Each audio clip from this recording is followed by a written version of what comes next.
la mejor novela, a mi modo de ver, quizás sea Los hermanos Karamazov, y ahí muchísimos comentaristas alemanes de todos los han visto ahí una prueba de cainismo, incluso en España como la cosa más aguda de cainismo.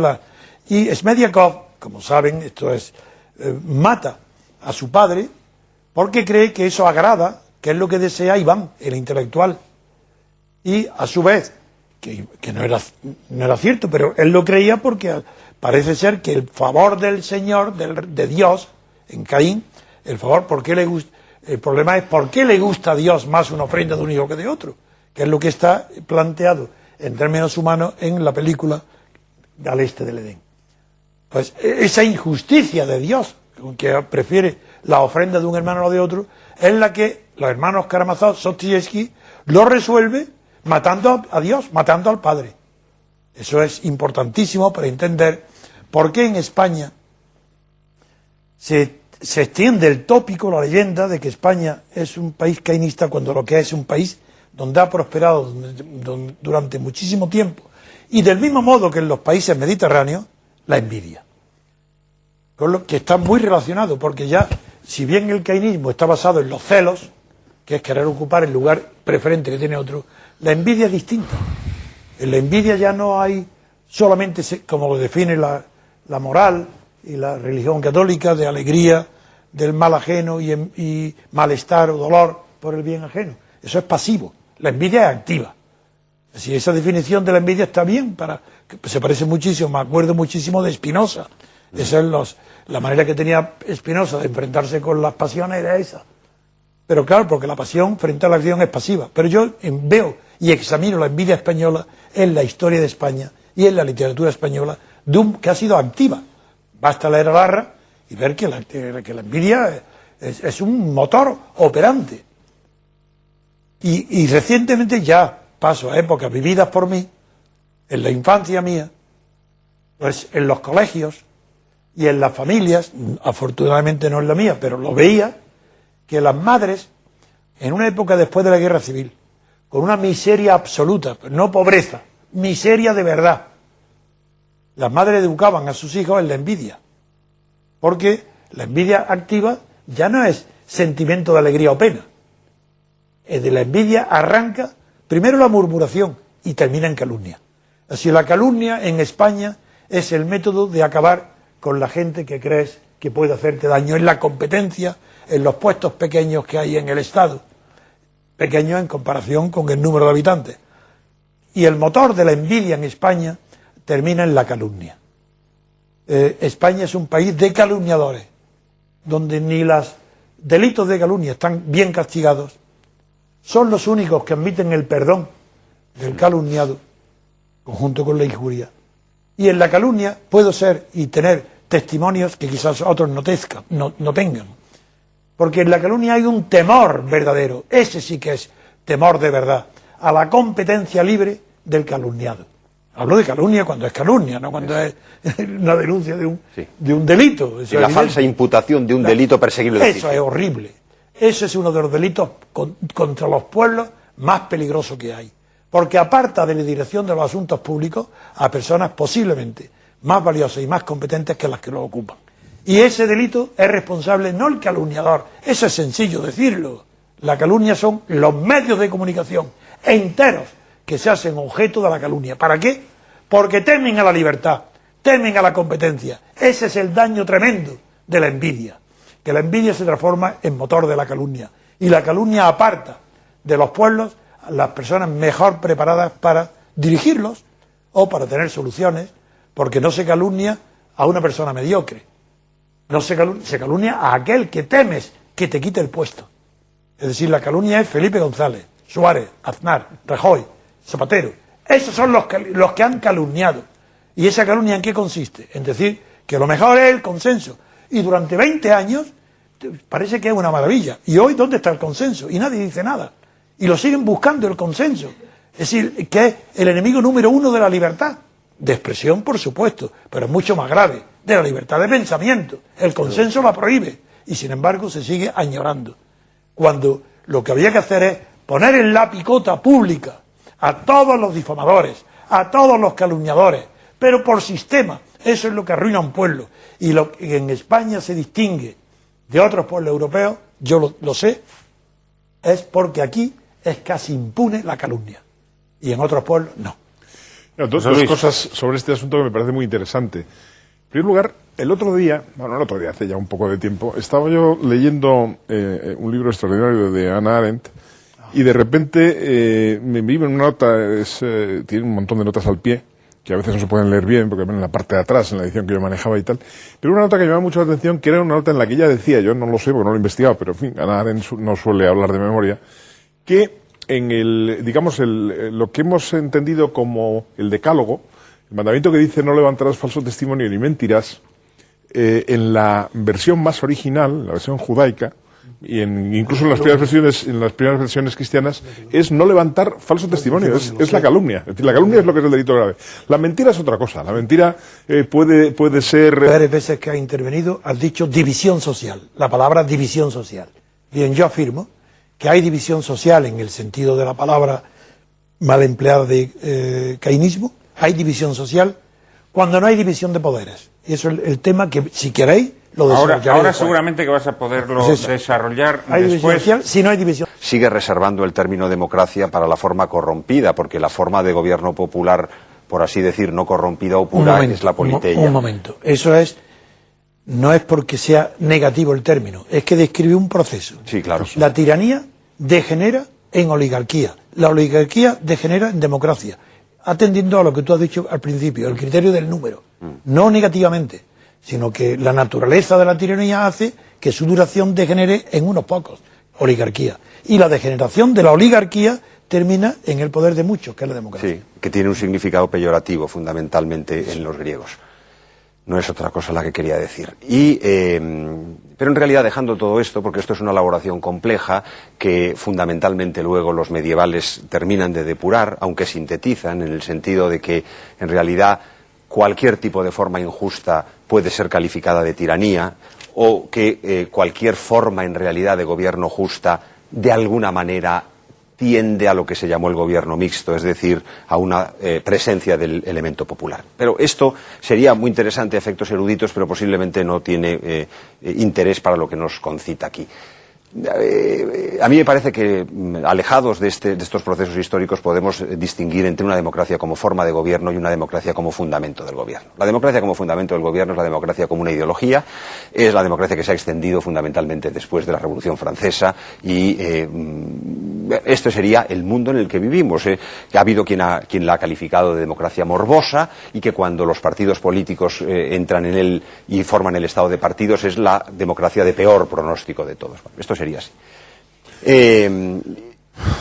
Y está la democracia como simple forma de gobierno, como, digamos, el principio electivo. Yo he de decir que la democracia como fundamento del gobierno es un error teórico que un pensador clásico no puede admitir. No puede admitir que el fundamento del poder esté en la multitud. Y como forma de gobierno, en cambio, se trata de una fórmula técnica que no tendría ninguna tacha moral en su sentido estricto, aunque habría que pasarla por el tribunal de la praxis, es decir, habría que ver el gobierno popular cómo funciona a lo largo de la historia. Yo ahí también me inclinaría a pensar con Donoso Cortés que el principio electivo es de suyo cosa tan corruptora que todas las sociedades antiguas o modernas en que ha prevalecido han muerto gangrenadas. Sé que es mucho decir, pero lo digo. Quería desarrollar el tema que prometí. Digo que donde hay división social en el sentido cainita es porque no hay separación de poderes. La democracia, Miguel introduce un nuevo término, fundamento de gobierno, es una manera de hablar, bien.